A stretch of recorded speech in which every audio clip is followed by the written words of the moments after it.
ലോക്സഭാ തെരഞ്ഞെടുപ്പിലെ CPM BJP അന്തർധാരയുടെ മറ നീക്കുന്നു.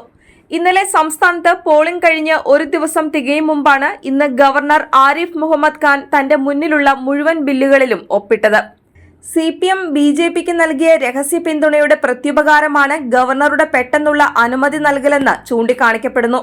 ഭൂപതിവ് നിയമ ഭേദഗതി ബിൽ, നെൽവയൽ നീർത്തട നിയമ ഭേദഗതി ബിൽ, ക്ഷീര സഹകരണ ബിൽ, സഹകരണ നിയമ ഭേദഗതി ബിൽ, അബ്കാരി നിയമ ഭേദഗതി ബിൽ എന്നീ ബില്ലുകളിലാണ് ഗവർണർ ഒപ്പുവെച്ചിരിക്കുന്നത്. രാജ്ഭവന്റെ പരിഗണനയിലുണ്ടായിരുന്ന മുഴുവൻ ബില്ലുകൾക്കും ഇതോടെ അനുമതിയായിരിക്കുകയാണ്. ഇനിയൊന്നും ഇതിൽ ബാക്കിയില്ല. ഭൂപതിവ് നിയമ ഭേദഗതി ബില്ലായിരുന്നു ഇതിൽ ഏറെ പ്രധാനം. ഈ ബില്ലുകൾ പാസാക്കുന്നില്ലെന്ന് കാട്ടി CPM ഗവർണർക്കെതിരെ സമരം നടത്തിയിരുന്നു. തെരഞ്ഞെടുപ്പ് കഴിഞ്ഞ് 24 മണിക്കൂർ കഴിയും മുൻപേ ഗവർണർ ബില്ലുകളിൽ ഒപ്പിട്ടത് CPM BJP അന്തർധാരയുടെ ഏറ്റവും അവസാനത്തെ പ്രകടമായ തെളിവായി ചൂണ്ടിക്കാണിക്കപ്പെടുന്നു. BJP ജയസാധ്യത പുലർത്തുന്ന ചില മണ്ഡലങ്ങളിൽ, പ്രത്യേകിച്ച് തൃശൂരും തിരുവനന്തപുരത്തും രഹസ്യമായി CPM BJPക്ക് വോട്ട് മറിച്ചു നൽകുമെന്ന പ്രചാരണം നേരത്തെ ഉണ്ടായിരുന്നു. തിരിച്ച് ചിലയിടങ്ങളിൽ BJP CPMനെ തുണയ്ക്കുമെന്നും അഭ്യൂഹം പരന്നിരുന്നു. ഇത് ശരിവെക്കുന്ന പല സംഭവങ്ങളും കഴിഞ്ഞ ദിവസങ്ങളിൽ ഉണ്ടായി. പിണറായിയുടെ വിശ്വസ്തനായ തൃശൂർ പോലീസ് കമ്മീഷണർ അങ്കിത് അശോകനെ രംഗത്തിറക്കി തൃശൂരിൽ പൂരം അട്ടിമറിക്കാൻ ശ്രമം നടന്നത് BJPയെ സഹായിക്കാനുള്ള ചില CPM കേന്ദ്രങ്ങളുടെ തന്ത്രമാണെന്ന് വിശ്വസിക്കുന്നവരുണ്ട്.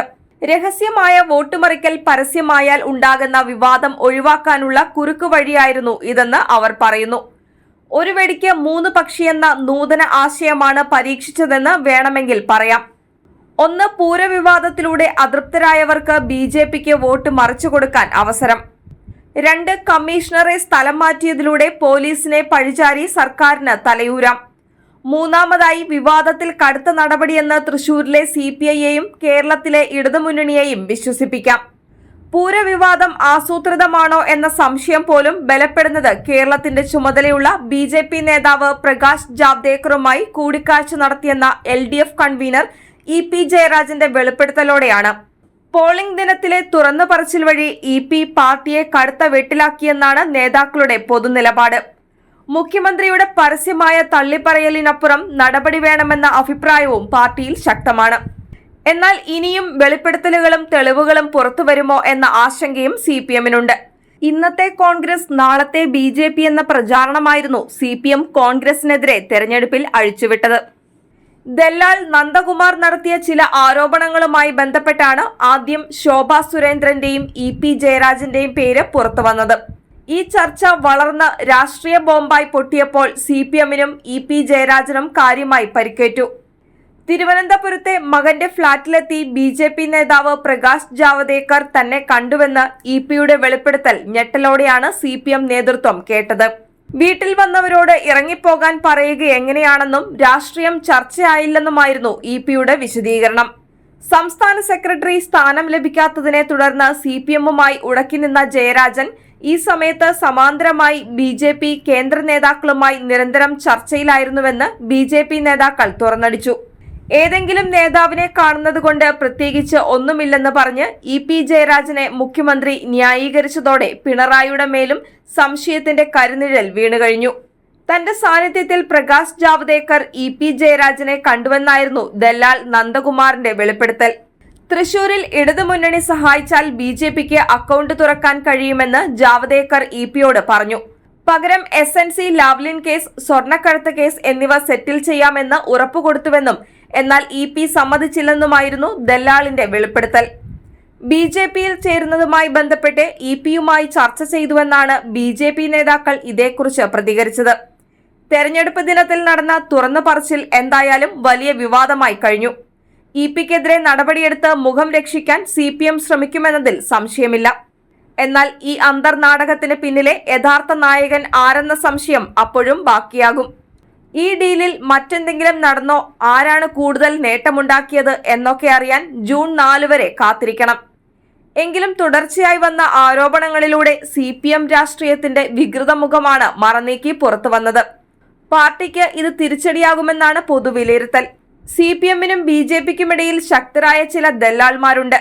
ഇരു പാർട്ടികളും ബദ്ധശത്രുക്കളാണെന്ന് പറയുമ്പോഴും സർക്കാരിനും CPMനും BJP നിർണായക ഘട്ടങ്ങളിൽ രക്ഷകരായി.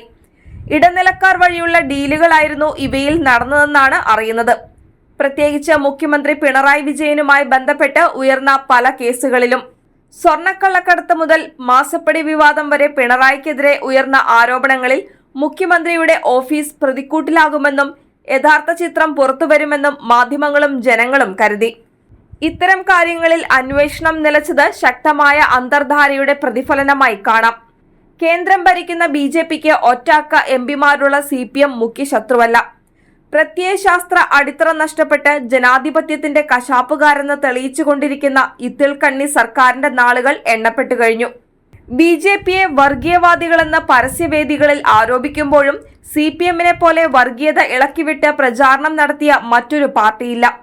മണ്ഡലങ്ങളിലെ സ്ഥാനാർത്ഥി നിർണയം മുതൽ തെരഞ്ഞെടുപ്പ് ദിവസം വരെ പ്രദേശത്തിന്റെ പ്രത്യേകതകൾ അനുസരിച്ച് CPM മുൻപത്തേക്കാൾ നന്നായി വർഗീയത ഇളക്കി. എല്ലാ അർത്ഥത്തിലും ദുർഗന്ധം പരത്തുന്ന സർക്കാരിന് ഈ വർഗീയ പ്രീണന തന്ത്രമായിരുന്നു മുന്നിലുള്ള ഏക പോംവഴി. ഇപ്പോഴത്തെ ജനവിരുദ്ധ ഭരണം ചീഞ്ഞ് തങ്ങൾക്ക് വളക്കൂറുള്ള മണ്ണായി മാറാൻ ഇനി അധിക വർഷങ്ങൾ കാത്തിരിക്കേണ്ടതില്ലെന്ന് BJPക്ക് അറിയാം. പശ്ചിമ ബംഗാളിൽ എല്ലാവരാലും വെറുക്കപ്പെട്ട CPMനെ തകർത്ത് മമതാ ബാനർജി തീർത്ത പാലം കേരളത്തിൽ തങ്ങൾക്ക് പണിയാമെന്ന് BJP കണക്കുകൂട്ടുന്നു. എന്നാൽ ഇതിന് ഇടയിലുള്ള പ്രധാന തടസ്സം കേരളത്തിൽ കോൺഗ്രസ് ആണെന്ന് BJP തിരിച്ചറിഞ്ഞിട്ട് കുറെ നാളായി. അതുകൊണ്ട് തന്നെ ദേശീയ രാഷ്ട്രീയത്തിലെ മുഖ്യ ശത്രുവിനെയാണ് കേരളത്തിൽ നേരിടേണ്ടതെന്നും മോദിക്കും അമിത്ഷായ്ക്കും സംഘത്തിനും ബോധ്യമുണ്ട്. പരസ്പരം വാളോങ്ങി ചെളിവാരിയെറിയുന്ന നിലവിലെ BJP സംസ്ഥാന നേതൃത്വത്തിന് കേരള ദൗത്യത്തിന് നേതൃത്വം നൽകാനുള്ള ശേഷിയില്ലെന്ന് ദേശീയ നേതൃത്വം വിലയിരുത്തിയിട്ടുണ്ട്. അതുകൊണ്ടാണ് കേരളത്തിന്റെ ചുമതലയുള്ള പ്രകാശ് ജാവേദ്കർ CPM കോൺഗ്രസ് നേതാക്കൾക്കായി വലവീശാൻ രംഗപ്രവേശം ചെയ്തത്. യാതൊരു ഗുണവുമില്ലാത്ത ചില ചെറുമീനുകൾ വലയിൽ കുടുങ്ങി. ഈ അവശിഷ്ടങ്ങൾ ഏറെ താമസിയാതെ മാലിന്യമായി മാറുമെന്നും BJPക്ക് അറിയാം. അതുകൊണ്ട് തീറ്റയിട്ട് വലിയ മീനുകളെ പിടിക്കാനുള്ള ശ്രമം മോദി ടീം തുടരുമെന്നതിൽ സംശയമില്ല. അവിടെയാണ് ഇടതുമുന്നണി ഏകോപന സമിതി കൺവീനറും സമുന്നത CPMന്റെ മുതിർന്ന 3 നേതാക്കളിൽ ഒരാളുമായ EP ജയരാജനെ പോലുള്ളവരുടെ സാധ്യതയും പ്രസക്തിയും. അവസരവാദ CPM നയത്തിന്റെ പ്രായോഗിക വക്താവാകാൻ ജയരാജൻ നടത്തിയ ശ്രമത്തിൽ എന്തോ ഒരു പാളിച്ച സംഭവിച്ചുവെന്നാണ് ശോഭാ സുരേന്ദ്രന്റെയും ദല്ലാൽ നന്ദകുമാറിന്റെയും വാക്കുകളിൽ നിന്ന് രാഷ്ട്രീയ കേരളം തിരിച്ചറിഞ്ഞത്. EP അല്പം കൂടി അനുരൂപനാകണം എന്നാണ് പുറത്തുവരുന്ന വിവരം. അങ്ങനെയായാൽ CPMലെ നിരവധി നേതാക്കളും അണികളും BJPയിലേക്ക് ഒഴുകുന്ന ദിനങ്ങൾ എന്നാണെന്നേ അറിയേണ്ടൂ. ബംഗാളിൽ CPM നേതാക്കൾ BJP നേതൃത്വത്തിലെത്തിയ ചരിത്രവും ജയരാജനടക്കമുള്ളവർക്ക് തുറന്ന പുസ്തകമാണ്. എന്തായാലും കേരള രാഷ്ട്രീയം ഒരു വലിയ പൊട്ടിത്തെറിയുടെ വക്കിലാണെന്ന കാര്യത്തിൽ സംശയമില്ല.